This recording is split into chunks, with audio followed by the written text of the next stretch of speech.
Olá, pessoal, tudo bem? Sejam todos bem-vindos. Hoje eu queria só sublinhar um aspecto, né, de toda essa discussão em torno de nazismo e comunismo e dizer o que é que isso tem a ver com o estado atual da cultura do Brasil. Porque hoje de manhã, hoje na hora do almoço, eu tive mais uma vez no programa Opinião no Ar, da Rede TV, e ali se discutiu a questão do caso Monark, cancelamento do Adrilles, essa semelhanças e diferenças entre comunismo e nazismo, etc. Né?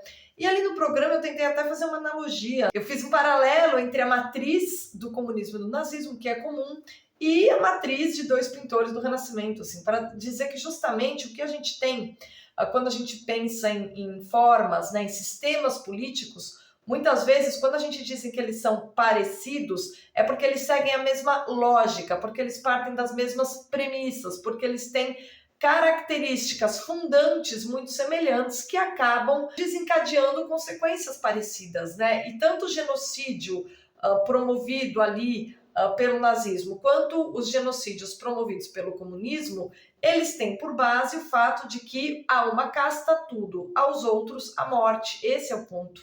Só que, né, e aí eu tentei mostrar e defender esse ponto, etc. Mas eu li, assim que eu cheguei em casa, um artigo maravilhoso do Flávio Gordon, que ele publicou na Gazeta do Povo, dizendo, e isso eu achei extraordinário, ele revisita os clássicos da literatura do comunismo e justamente demonstra que havia também xenofobia, ou seja, havia uma condenação e havia um propósito de se exterminar um povo específico que cabe na categoria de genocídio, né, que é morte de um povo simplesmente por ele existir, como meio necessário para a boa realização do projeto revolucionário.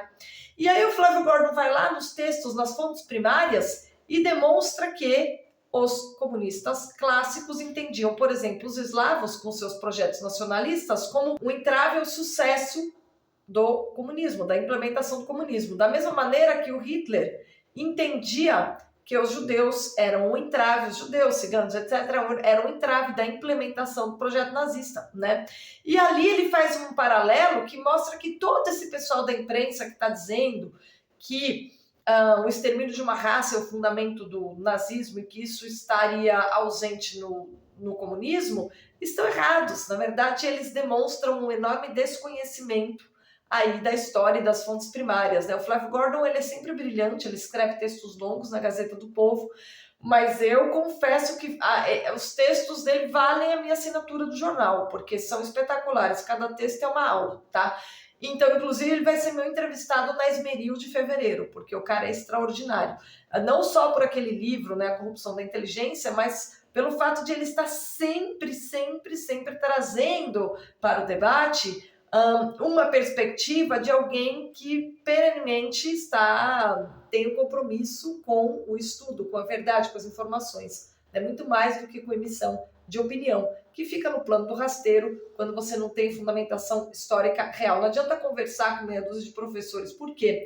Porque se os professores com quem você conversa, como eu falei inclusive para a Amanda Klein no programa de hoje, eles seguem a historiografia marxista, eles já estão completamente contaminados com aquela visão que foi altamente propagada pela esquerda de que o nazismo representa o totalitarismo de direita. Eu mesmo tive essa visão na faculdade, tá? Todos os meus professores repetiam a mesma coisa.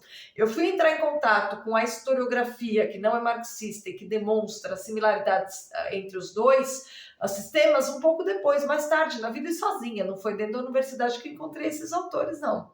E alguns foi justamente por indicação do Olavo de Carvalho, que cita, que recupera esses historiadores, tá?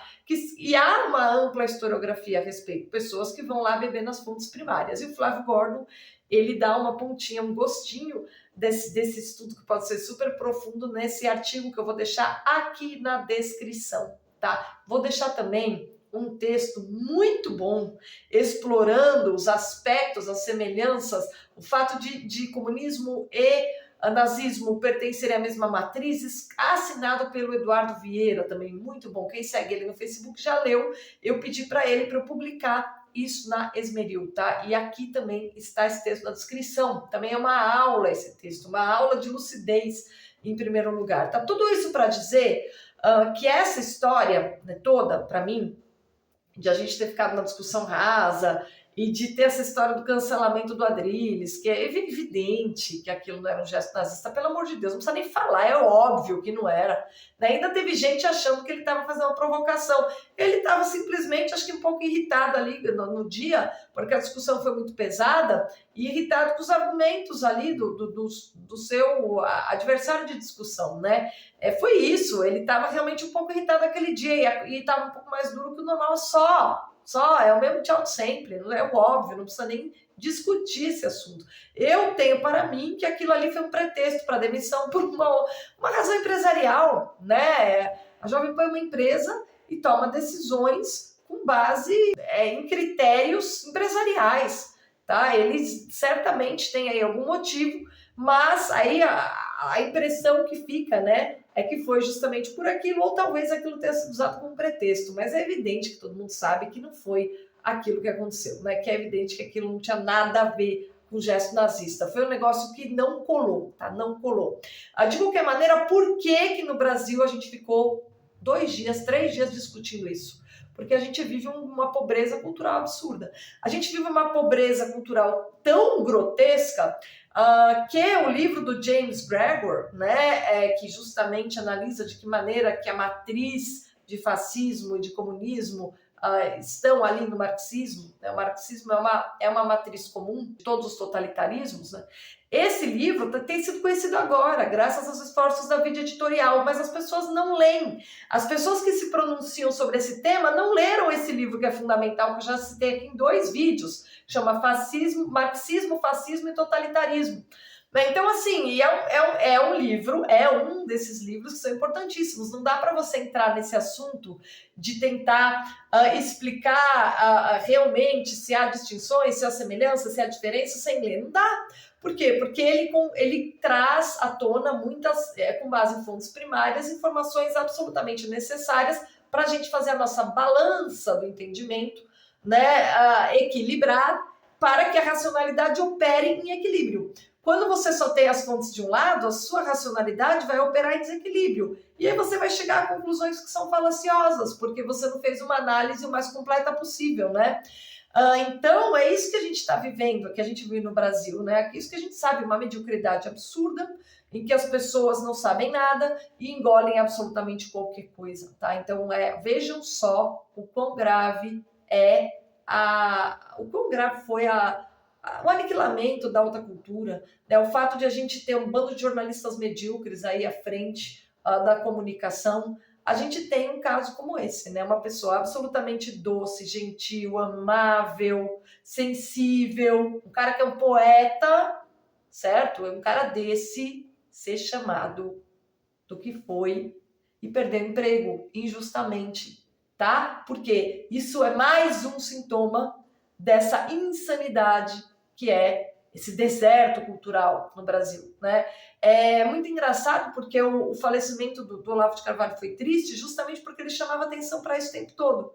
E o Flávio Gordon é uma das pessoas que ele ajudou a formar. Tá? O Flávio tem uma formação sólida, mas evidentemente que foi o complemento que ele teve sendo aluno do Olavo de Carvalho e lendo os textos, entrando em contato com a obra do Olavo, foi fundamental para ele se tornar a voz consistente e equilibrada que ele se tornou hoje. O Olavo trouxe equilíbrio, justamente porque toda uma bibliografia que ficava oculta, ele trouxe à tona e falou, pessoal, se a gente não analisar isso aqui também, a gente não chega a um juiz equilibrado. Então, aqui no Brasil, a gente está muito longe de ter uma opinião pública equilibrada. O que a gente tem é loucura, brigas desproporcionais, grupos de poderes que têm que atender mercado, interesses empresariais fantasiados aí, né, de sensibilidade quanto ao assunto que nos fala e muita mediocridade para pouca discussão relevante, tá? Pode ser que um dia, sei lá, daqui a 10, 20, 50 anos,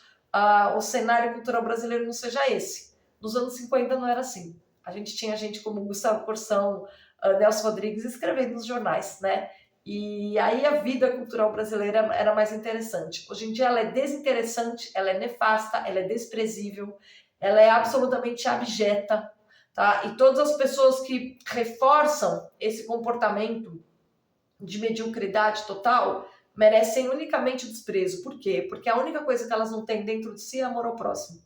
E as pessoas que não têm amor ao próximo, de tentar compreender o que aconteceu, são pessoas que perderam sua humanidade, que abriram mão da sua consciência e da sua alma. Porque quando você...